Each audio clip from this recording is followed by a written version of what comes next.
नमस्कार, धर्म की इस खास पेशकश में आपके साथ मैं हूं शैली सैनी।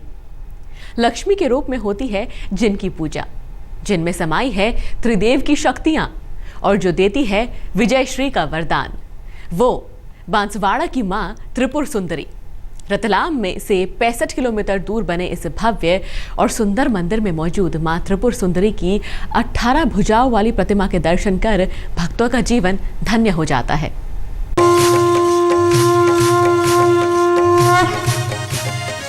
माँ जिसका दुलार खींच लाता है 7 समंदर पार से, जिसकी गोद के लिए व्याकुल रहता है हर कोई। माँ जिसके आंचल की शीतल छांव के आगे तपता सूरज भी घुटने टेक देता है। माँ जिसके द्वार पर होती है हर मनोकामना पूरी।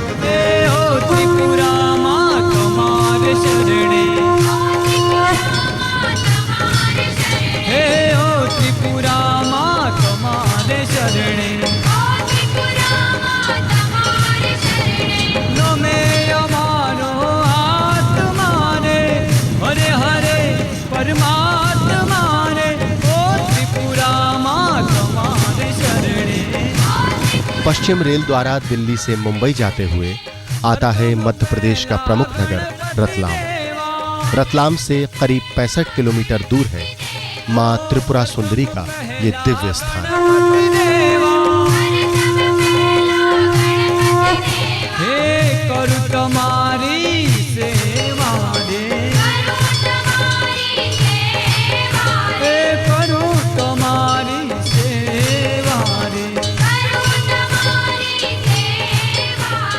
जगजननी मां त्रिपुरा सुंदरी जो विराजी हैं राजस्थान के दक्षिण में अरावली पर्वत श्रृंखलाओं के बीच इस मनोरम मंदिर।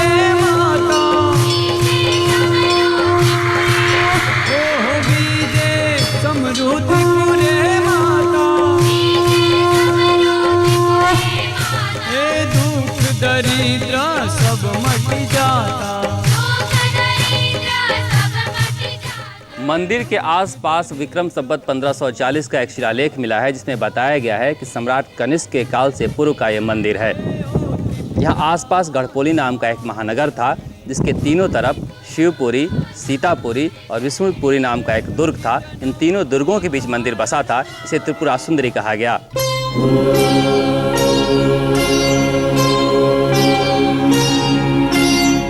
त्रिपुरा सुंदरी का ये सुंदर मंदिर, जिसका जीर्णोद्धार पांचाल समाज के 14 चौखरों ने करवाया था और यहीं महालक्ष्मी के रूप में पूजी जाती हैं मां त्रिपुरा सुंदरी।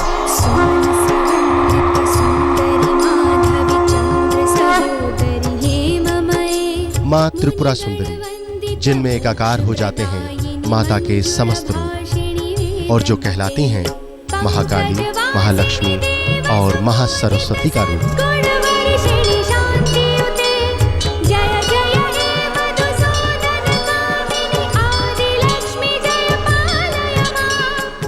सिंह वाहिनी मां त्रिपुरा सुंदरी की 18 भुजाएं हैं और हर भुजा में वो धारण किए हैं अस्त्र शस्त्र।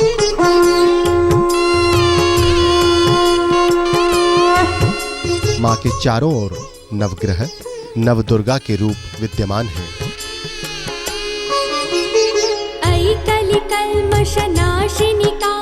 और चरणों में है सिद्धयुक्त श्री यंत्र। शक्तिपीठ होने के कारण मां त्रिपुरा सुंदरी को माता पार्वती का रूप भी माना जाता है। वो माता जो यहाँ आए अपने किसी भी भक्त की झोली खाली नहीं लौटाती।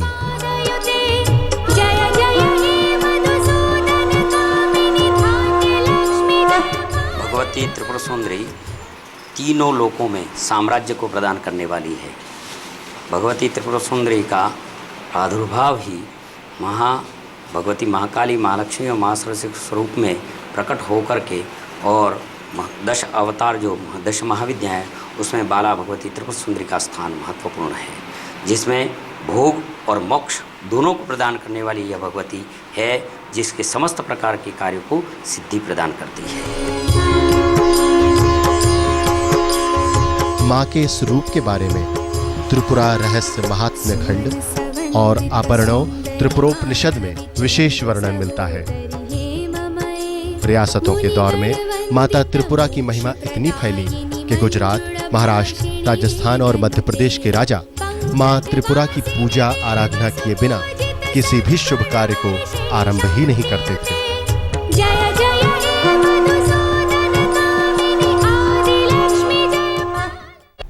मां के इस धाम में दिन में मां की 3 रूपों की पूजा होती है। कहते हैं इस धाम में आकर अगर दरबार में होने वाली आरती के दर्शन हो जाएं, तो मां त्रिपुर सुंदरी भक्तों की कोई पुकार कभी अनसुनी नहीं करती।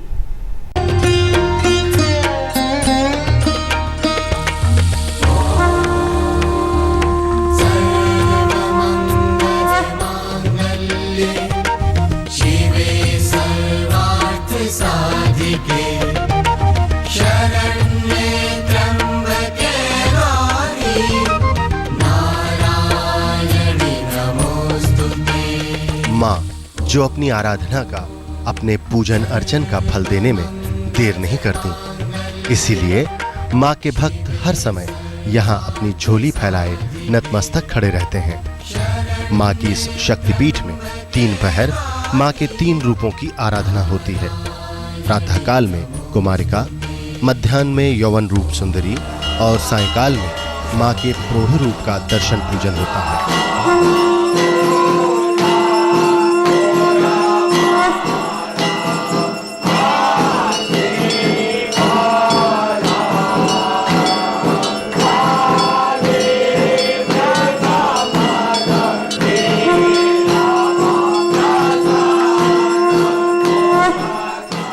माँ भगवती की प्रातःकाल से हमारा पूजा विधान प्रारंभ हो जाता है। प्रातः मंगला कार्यक्रम से हमारा शुभारंभ होता है। प्रातः 4 बजे माँ का अभिषेक होता है षोडशोपचार विधान के साथ में।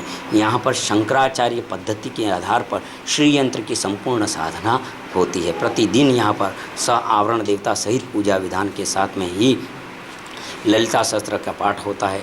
यहाँ पर खड्गमालाएँ होती हैं। भगवती त्रिपुर सुंदरी दुर्गा सप्तशती पाठ प्रतिदिन होता है। उसके साथ होमांग विधि से संपूर्ण कार्य होता है। और अष्टमी, नवमी और उसके साथ में ही पूर्णिमा के दिन सपात्रा साधन सहित राजोपचार विधान के साथ में संपूर्ण विधान किया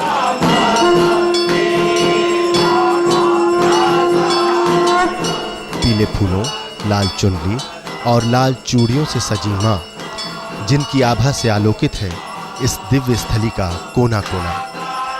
गृहस्थाश्रम में रहने वाले मां त्रिपुरा सुंदरी के सगुण रूप को पूजते हैं, तो साधु संत वैरागी मां के निर्गुण भाव की आराधना करते हैं।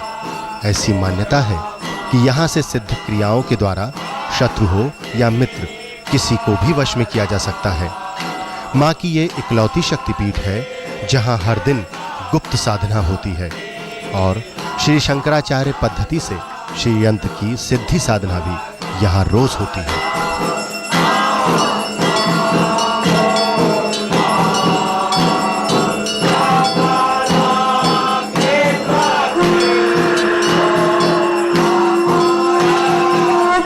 कई संतों ने यहाँ पर सिद्ध साधनाएं की हैं और साथ ही भगवती का यह प्राकट्य स्वरूप के अंतर्गत में विद्यमान इस इतिहास के बारे में हम सोचते हैं तो कनिष्क काल से लेकर के यह चलता हुआ आ रहा है।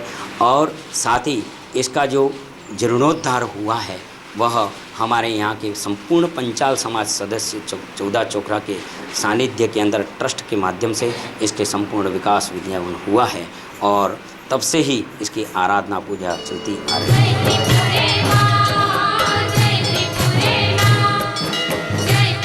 मां त्रिपुरा सुंदरी, जिनकी पूजा आराधना से समाप्त होते हैं जीवन के सारे विकार और मिलती है हर दुख, हर कष्ट से मुक्ति। कहते हैं कि मां की इस दिव्य स्थली में जो भी आता है, सच्चे हृदय से जो भी मांगता है, उसकी मनोकामना मां जरूर पूरा करती हैं। मगर ये भी सच है कि यहाँ तक सिर्फ वही आ सकते हैं जिन्हें स्वयं भगवती यहाँ आने का आदेश देती है। अब दर्शन एक ऐसी देवी के जिनका नाम जितना अजीब है, उनकी महिमा उतनी ही अपरंपार। उज्जैन में शिप्रा नदी के किनारे विराजती है भूखी माता। कहते हैं पहले मां को इंसानों की बलि दी जाती थी, लेकिन एक बार मां राजा विक्रमादित्य से इतनी प्रसन्न हुई कि उन्होंने भक्तों के कल्याण का बीड़ा उठा लिया। भोर की पहली किरण जब देती है अलसाई सी नींद पर दस्तक, तो भूखी माता के दरबार में बजने लगते हैं घंटे घड़ियाल। मां के दर्शनों की आस में सुबह सवेरे से ही उमड़ने लगती है भक्तों की भीड़ और शुरू हो जाता है मां का गुणगान।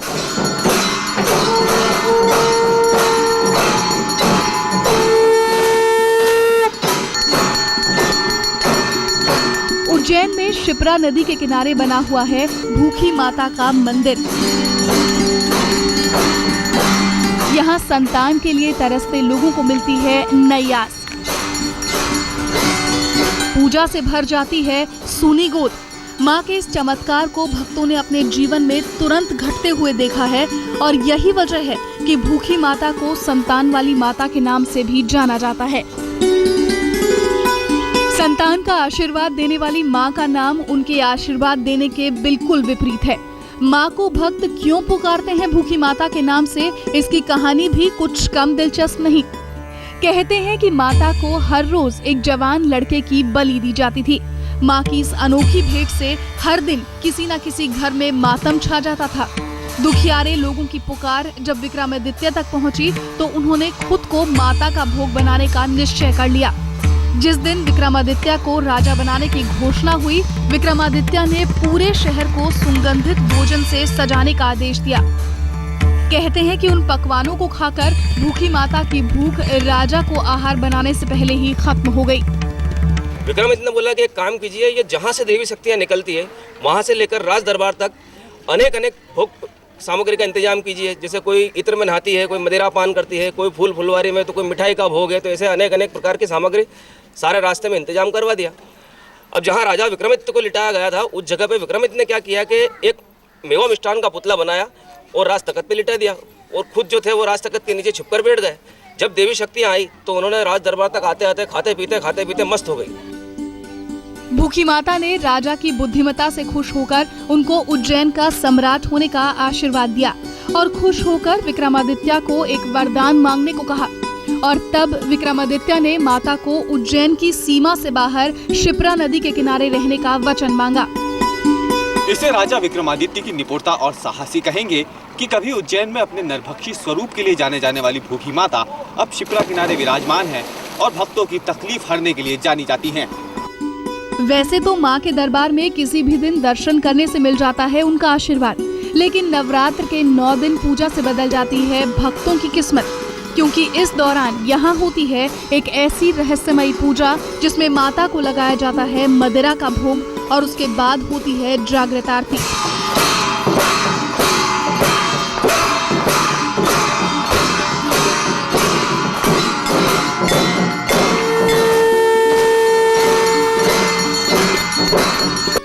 भूखी माता का मंदिर काफी पुराना है। मां की महिमा का अंदाजा इसी बात से लगाया जा सकता है कि शहर से बाहर और बीहड़ जंगलों में होने के बावजूद यहाँ भक्तों की भारी भीड़ उमड़ती है। मन्नत पूरी होने पर भक्त मां का आशीर्वाद लेना नहीं भूलते। उज्जैन से कैमरामैन परमेंद्र शर्मा और रवीश पाल सिंह के साथ आज तक ब्यूरो।